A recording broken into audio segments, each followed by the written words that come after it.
This is Eva Chipiuk. She is one of the Freedom Council lawyers. I'm not going to say chief counsel because I got in trouble for that last time, but certainly one of the people who is most recognizable as representing the Freedom Convoy and putting the gears to Prime Minister Justin Trudeau on that last day of the inquiry on November 25th. It was a Black Friday. I remember that day very well, but you certainly did it well.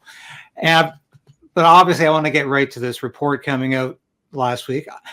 Were you surprised it came out on Friday? And obviously, I'm talking about the Emergency Act Inquiry report. It came out on Friday, February 17th, as opposed to we were hearing February 20th. Did that date surprise you? Yeah, and great question too, because I go back to what Mr. Rouleau said on the first day of the inquiry. This is meant to be a transparent process so that the public, Canadians, really understand what the truth is. And yet we didn't know when the report was coming out. It was a last minute email to the parties. And I actually think we found out about it via the news first because media said that there was a copy coming out. So how is that transparent? That goes to show whether or not this process was, in fact, as we went into it with good faith, thinking it was an unbiased process that was meant to look at the truth. But even just with this kind of administrative, terrible, I can't call it a hiccup at the end.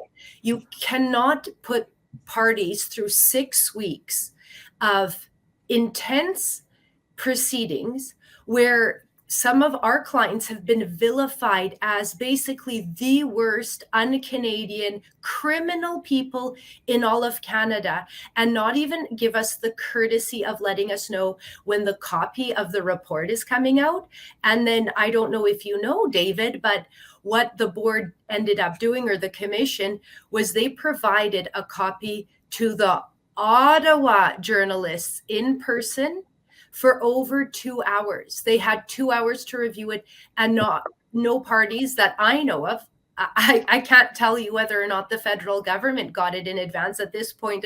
A little bit, I've lost faith in all of it. So I would not be surprised if they, of course, got a copy in advance, just like the Ottawa media party, as some call them, but parties that were really put through the ringer, not even the courtesy of a copy. Yeah, that's terrible. There was a media lockup on that morning, much like a budget lockup, and I found that to be, once again, it was last minute. Nobody was expecting that to happen.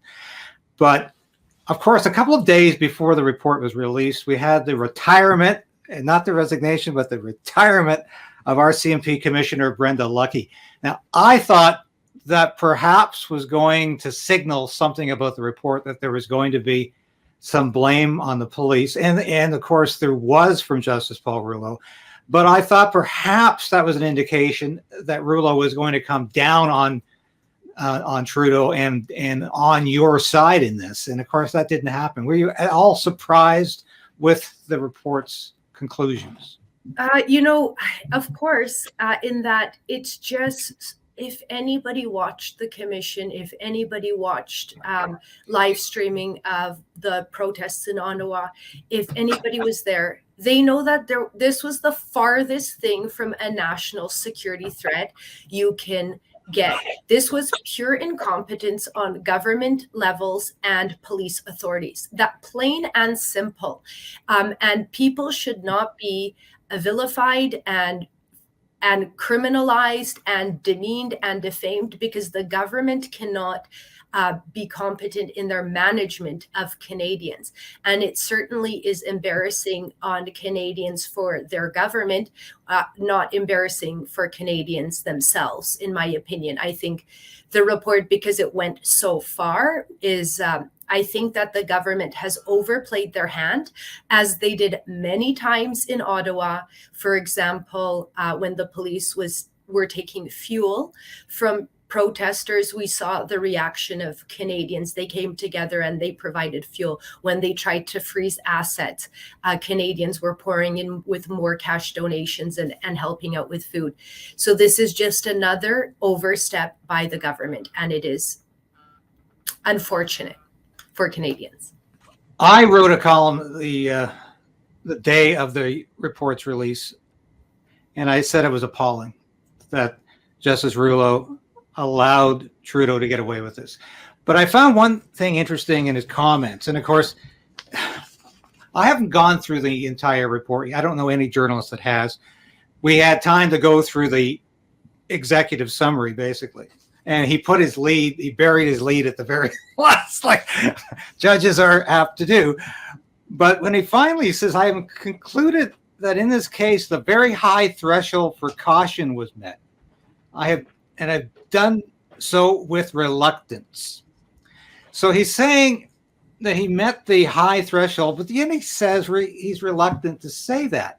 I almost sensed that that he really didn't want to say that the government did the right thing, but he felt he had to. Yeah, and I think he went further in that comment too, saying that maybe reasonable Canadians would come to a different conclusion. Well, no, Rouleau, that was your job to look at the circumstances. It was just such a strange decision or report. It's not a decision, so I want to remind Canadians about that. Rouleau was asked to look at the circumstances of why the federal government invoked the Emergencies Act, not to justify it. That is not his job to say whether or not he was justified in doing so. So he went further than he needed to and then kind of backpedaled with some of it. And this is something I heard Keith say, so I'm going to use it going to the 2,000-page report. If you want everybody to read a decision or report, you make it 5 pages. If you want more people to read it and get an understanding for it, 20 pages. If you want nobody to read it, you make it 2,000 pages. Yes, there's a reason it was 2,000 pages, and I don't think it takes too many people to figure it out. I was reading this morning in the Globe and Mail. I think I sent you a copy of this. And I found this absolutely astounding that the Globe and Mail, which has really been, I think, over the last couple of years in Trudeau's pocket, came out with an editorial where they say we disagree, for instance, with his conclusion, speaking of Justice Paul Rouleau, that the invocation was justified. Now, I found this very surprising. What did you think about that? Well, again, this is where I'm thinking the government overplayed their hand here, going this far with it. And people, reasonable Canadians, are talking now and saying that this is not reasonable. And I'd like to remind you, David, and I use this in my social media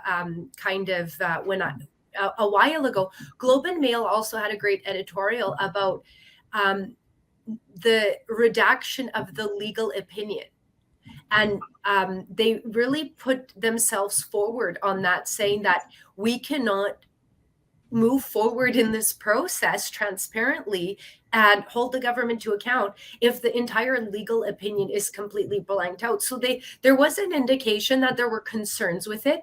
I think what's happened in the last 2-3 years is that, like I said earlier, honest, good, hardworking Canadians have been vilified so badly by this government that anybody that wants to take a stand just stays back because they don't want a target on their back from this just insane, demeaning, and I'm going to even say defamatory campaign that they've gone on, calling people that have done nothing more than ask to hold their government to account, calling them terrorists.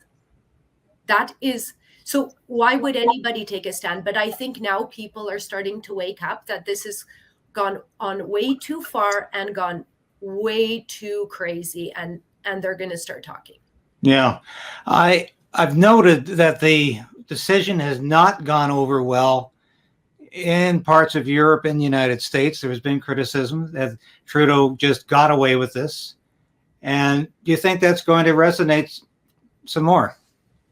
Yeah, well, so The one thing is he hasn't gotten away with anything, because like I said, this wasn't Rouleau's job to decide whether or not it was justified. That's for the court to decide. And I know it's unfortunate there's so many legal processes, and I'm with Canadians. It's unfortunate because it ends up being a waste of money for who? Canadians, because Canadian taxpayers are the one that are funding the legal defense on Canada's side. And you know what? Maybe that's something that needs to start to change. If we're trying to hold our government to account on things like this, maybe they should be pulling it out of their own pocket instead of relying on good, hardworking Canadians to be vilified by their own government. So there is a judicial review of the decision. So that's still in federal court, and that's going to be heard in April. And that's the proper forum for a judge to say whether or not this decision was justified.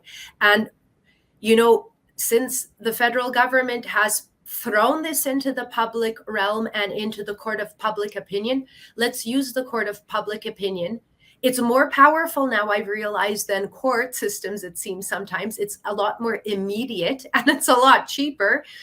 So if in the court of opinion, public opinion, we win, that's a win. If the world is talking about how unjustified this was, and the rule report was a whitewash, I think you use those words, and I've heard that already a lot.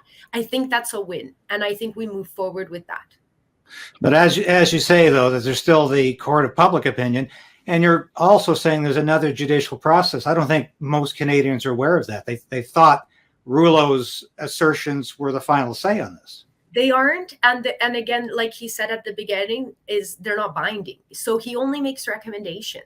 But a judge is actually going to say whether or not that law was justified, legal or illegal. Basically, the words Canadians are looking for. That's for a judge to decide, not the commissioner. He said it on the first day. This is a truth-seeking process. But that's where I've lost a bit of faith there, David, is if we're looking at a truth-seeking process, you don't provide documents on the last week. You don't redact documents to the extent that they did. That was political theater. What we were going through, 10 minutes to cross-examine a witness, including Prime Minister Trudeau, that is theater. That is not legal work. And I'm sorry, but I went into this process with good faith.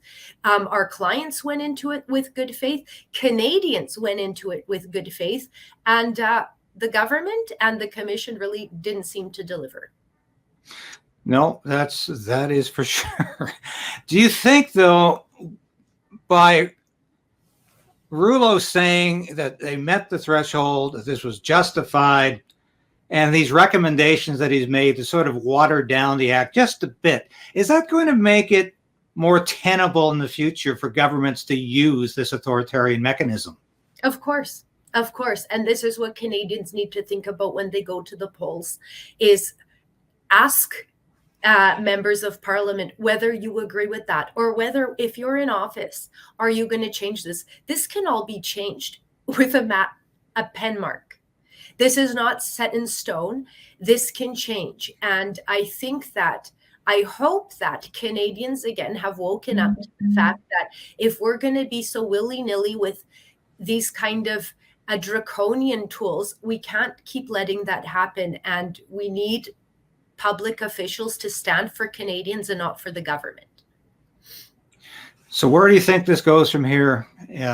If there's anything beyond this next judicial process, is there still work to be done? So much. And I'm way more fired up now. This was a little battle, but there's a large war ahead of us here, because there is, as you might recall, there's still political prisoners. And I think that we need to put our attention on because they're going to continue to be vilified. This cannot happen in Canada. There's a $400 million class action against some of the protesters in Canada that were in Ottawa. That cannot happen in Canada. People have the right to protest. We have to keep fighting.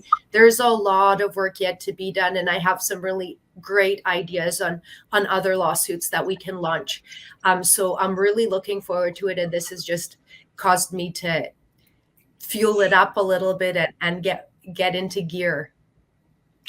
Well, you always seem to be in high gear, Eva. So, and I know you're off to Toronto this afternoon, so I don't want to keep you anymore. But let's stay in touch, and as the story continues to unfold, I know you're going to be a major part of it. So, Eva Chipiuk, legal counsel for the Freedom Convoy, I thank you for joining the Western Standard today. My pleasure. Thanks for having me.